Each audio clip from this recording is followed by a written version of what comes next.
સુરત જેવું નથી આ ભાઈ આવલા દાદા જો તો અમારી ટ્રીપની શરૂઆત થઈ ગઈ છે.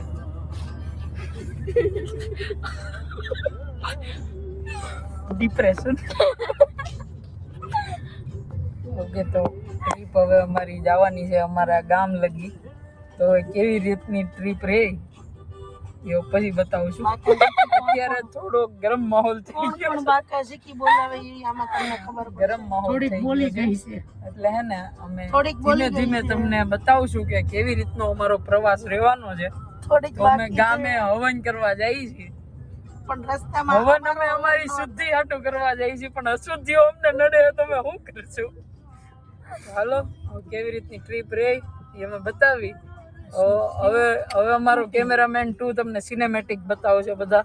ઓકે જો હાલો.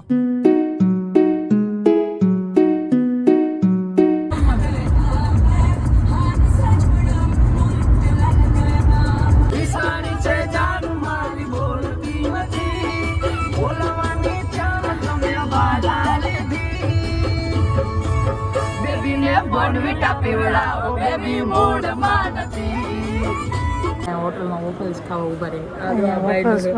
આ ભાઈની દુકાન છે. આ ભાઈ સારા દેખાય ભાઈ. જો આવી રીતના બધા ખાવા દઈ દે છે તારે નહીં લઈ જાય. ઢોકળા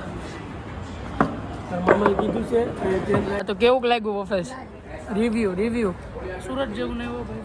સુરત જેવું નહીં. આગળ શેર કરો. હાલો ટેસ્ટ રિવ્યુ થોડું ખાટું સારું છે પણ સુરત જેવું નથી. ટેસ્ટ રિવ્યુ એ આને જો ભાઈ ગયું ટેસ્ટ રિવ્યુ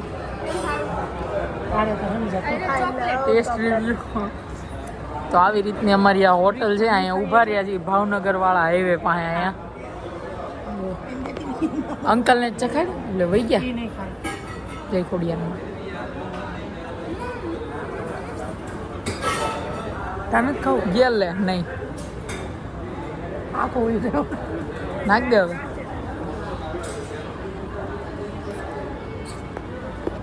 હાલો હવે હાઈવે પર મળવી. તો ફાઇનલી અમે હોટલમાં પહોંચી ગયા છીએ. હોટલનો વ્યૂ હવે મને તમને થોડીક વારમાં બતાવ્યું. અત્યારે જો સામાન કાઢવામાં આવે છે બધો. હોટલનો વ્યૂ જુઓ તમે હમણાં બતાવું.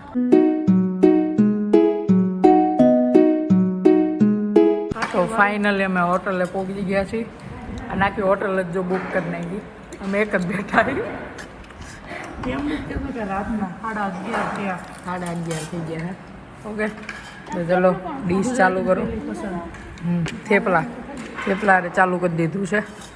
ચાલો બાય બાય. ડૂમ ડૂમ ડૂમ ડૂમ ડૂમ ડૂમ ડૂમ ડૂમ ડૂમ ડૂમ ડૂમ ડૂમ ડૂમ ડૂમ ટેણે.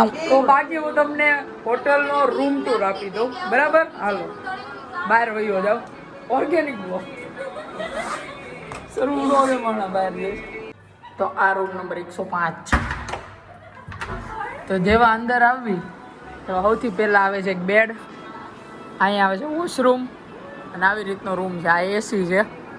આ ટીવી ચાલુ છે અને આ નીચે 2-3 ગાડલા છે. એ નહોત દેખાડવાના પણ દેખાડાઈ ગયા. બાકી આ ટેબલ ને આ લોકોને નહોતા દેખાડ. બહારનો વ્યૂ તમને બતાવી દઉં. બસ ફૂલ અંધારો જોઈ લીધો ને તો બસ સુઈ જાઓ. જય હિન્દ. તો ફાઇનલી અમે લોકો નીકળી ગયા છીએ અમારા ગામ તરફ જવા. તો અત્યારના વાગ્યા છે સવારના 6:09. ઓકે તો હવે ત્યાં જઈને અમે તમને બતાવી કે તો ફાઇનલી અમે લોકો પહોંચી ગયા છીએ અમારા ગામડે. તો જો હવે તમને અમે બહારથી વ્યૂ બતાવી દઈ. જો આ છે અમારું ગામ. અત્યારે હમણાં અમે થોડીક વારમાં પહોંચશું ત્યાં જઈને અમે તમને બતાવી બરાબર. હવે 2 મિનિટ આ ફોન આવી ગયો. જો આ છે ને અવાજનું અમારે આવલા દાદા જો તો આ વાળું અમારું ઘર છે જ્યાં ગાડી પાર્ક કરી ગયું છે કોક. અને આ છે અમારા મોટા પપ્પાનું એનું ઘર. એ આપણે છેલ્લે બતાવશું. લઈ લ્યો. હા હું ગાંઠ રોટલી દેવા આવી હતી.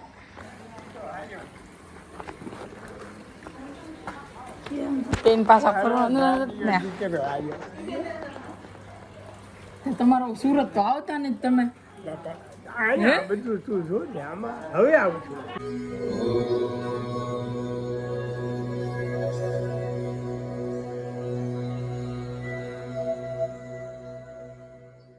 તો સતયુગની અંદર, દ્વાપર યુગની અંદર અને ત્રેતા યુગની અંદર સર્વે મનુષ્યને યજ્ઞ કર્મ કરવાનો અધિકાર હતો.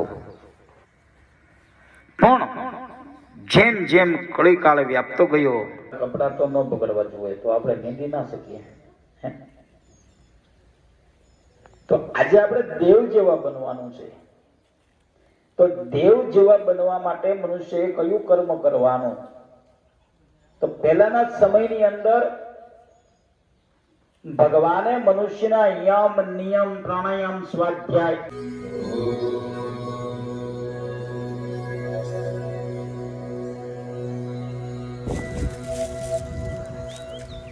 બંધ કરીને એટલે પોતપોતાનું લઈ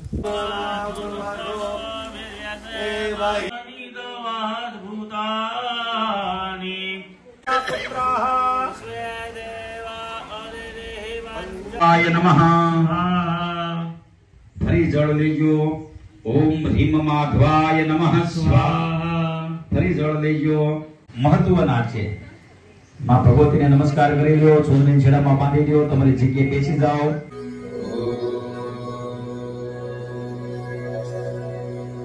તો આવો હતો કાંઈક અમારા ગામડાનો વ્લોગ. તો અમે લોકો હવનમાં ગયા હતા, તો હવન કમ્પ્લીટ કરીને અમે લોકો ત્યાંથી રાતે જ નીકળી ગયા હતા, એટલે બતાવવા માટે કાંઈ હતું નહીં.